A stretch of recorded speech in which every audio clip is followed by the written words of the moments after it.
பூமியில் தர்மம் நிலைக்க புவியில் அன்பு தழைக்க அவனியில் அதர்மம் அகல ஆண்டவன் வந்தான் அகமகிழ மகாபாரதம் மகாபாரதம் மகாபாரதம் மகாபாரதம்.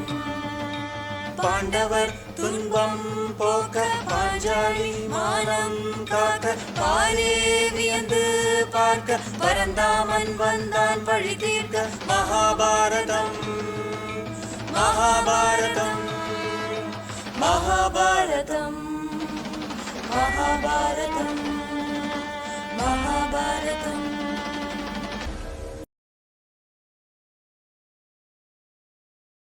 ஆனந்த சந்திரிகையின் அன்பான வாசகர்களுக்கு வணக்கம். இந்த மகாபாரத தொடரை வாசிப்பது உங்கள் வீணா ஹரிஹர்.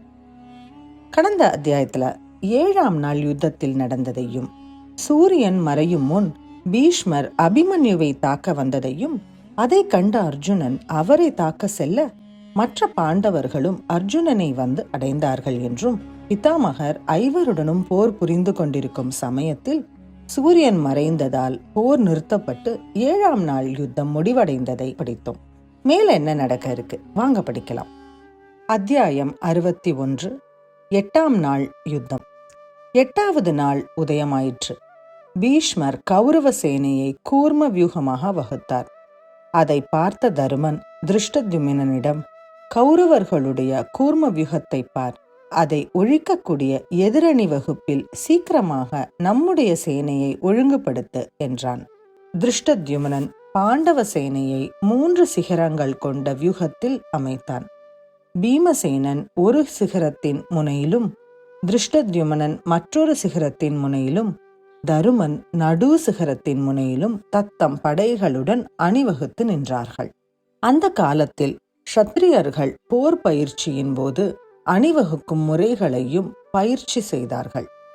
எதிரிகளின் ஆயுத பலத்திற்கும் அவர்களுடைய அணிவகுப்பு முறைக்கும் தக்கவாறு தங்களுடைய வியூகத்தை விரைவாக மாற்றி அமைக்கும் பயிற்சி பெற்றிருந்தார்கள்.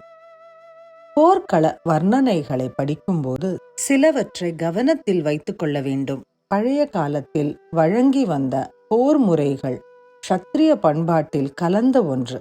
அவற்றின் இரகசியங்களும் செயல்பாடுகளும் பரம்பரையாக க்ஷத்திரியர்களால் காக்கப்பட்டிருந்தன. கவிகளும் ரிஷிகளும் எழுதிய நூல்களில் அவற்றின் விளக்கத்தை காண முடியாது. இக்கதையினை படிக்கும்போது மகரவியூகம் என்றால் என்ன, கூர்ம வியூகம் என்றால் என்ன, ஸ்ருங்காடகம் என்றால் என்ன, அம்புகளை சரமாரியாக பொழிந்து அரண் உண்டாக்கி கொள்வது எப்படி, பாணத்தால் பாணத்தை வெட்டுவது எப்படி, உடம்பெல்லாம் அம்புகள் தைத்தும் பிழைப்பதெப்படி, கவச்சங்கள் எந்த மட்டில் வீரர்களை காத்தன முதலிய விவரங்கள் அனைத்தும் நமக்கு புரியும்படி வியாசர் தம்முடைய புராணத்தில் எழுதவில்லை.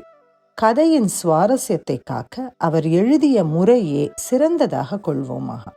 8வது நாள் போரில் முதல் பாகத்தில் திருதராஷ்டிர புத்திரர்களில் எண்மரை பீமன் கொன்றான். துரியோதனனுக்கு இது பெரும் துயரத்தை தந்தது. மண்டபத்தில் தான் செய்த சத்தியத்தை பீமன் நிறைவேற்றி விடுவானோ என்று கௌரவர்கள் பயந்தார்கள். அர்ஜுனனுக்கும் அன்று பெரிய துக்கம் நேர்ந்தது. அவனுடைய அருமை மைந்தன் அரவான் கொல்லப்பட்டான். நாக கன்னிகை வயிற்றில் அர்ஜுனனுக்கு பிறந்த இந்த வீரன் பாண்டவர்களுக்கு துணையாக போர் புரிந்து கௌரவ படையில் பெரும் நாசத்தை உண்டாக்கினான். துரியோதனன் அரவானை எதிர்க்க அரக்கனான அலம்பசனை அனுப்பினான். இருவருக்கும் கோரமான யுத்தம் நடந்தது. முடிவில் அரவான் கொல்லப்பட்டான். இச்செய்தி அர்ஜுனனை எட்டியதும் அவனுக்கு தாங்க முடியாத துக்கம் உண்டாகி வாசுதேவரை பார்த்து விதுரர் முன்னமேயே சொன்னார், இரு பக்கத்திலும் பெரும் துக்கம் அடைவோம் என்று. பொருளுக்காக இத்தகைய இழிவான செயலை செய்து வருகிறோம். இவ்வாறு கொலைகளை செய்து நாமாவது அவர்களாவது என்ன சுகமடைய போகிறோம்? மதுசூதனா, தருமர் துரியோதனனிடம் 5 கிராமங்களையேனும் கொடு, யுத்தம் வேண்டாம் என்று கேட்டதன் தீர்க்க தரிசனம் இப்போதுதான் எனக்கு தெரிகிறது. மூர்கனான துரியோதனன் 5 கிராமங்களை கொடுக்க மறுத்து இரு பக்கமும் நடைபெறும் இந்த மகா பாப செயல்களுக்கெல்லாம் காரணமானான். இவன் பயந்தவன் கோழை என்று ஜனங்கள் இகழ்வார்களே என்றல்லவா நான் யுத்தம் செய்கிறேன். யுத்த களத்தில் வீழ்ந்து கிடக்கும் சத்திரியர்களை பார்த்து என் உள்ளம் கொதிக்கிறது. நம்முடைய பிழைப்பு பாதக பிழைப்பு என்று பரிதவித்தான். எப்போதுமே இது அர்ஜுனனுடைய தர்ம சங்கடம். அரவான் கொல்லப்பட்டதை கண்ட பீமசேனனுடைய குமாரன் கடோத்கஜன் சேனை முழுவதையும் நடுங்கும்படி கர்ஜித்து கௌரவ சேனையை அழிக்க ஆரம்பித்தான். அநேக பக்கங்களில் கௌரவ சேனை பயந்து கலைய ஆரம்பித்தது. அதை கண்ட துரியோதனன் தானே கடோத்கஜனை எதிர்க்க முன் வந்தான். துரியோதனனுக்கு துணையாக வங்கதேசத்து அரசன் யானை படையுடன் சென்றான். 8வது நாள் யுத்தத்தில் துரியோதனன் மிகவும் தைரியமாக போர் புரிந்தான்.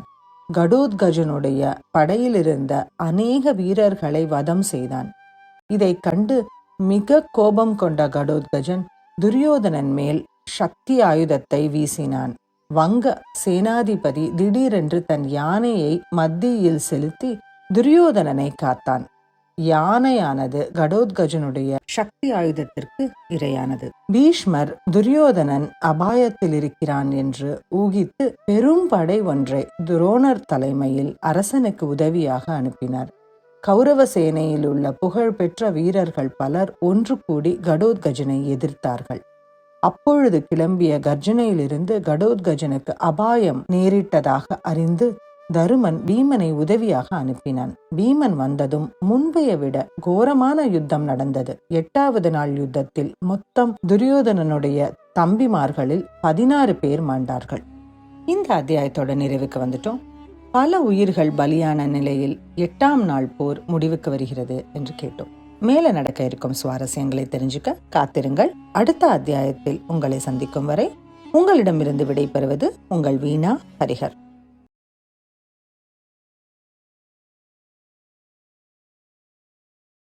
மகாபாரதம் மகாபாரதம் ஆத்திரம் கொண்டோர் அழிய ஆணவத்தால் அவர் ஒழிய சாகசம் புரிந்தான். கண்ணன் சரித்திரம் படைத்தான் கார்வண்ணன். மகாபாரதம் மகாபாரதம் மகாபாரதம் மகாபாரதம்.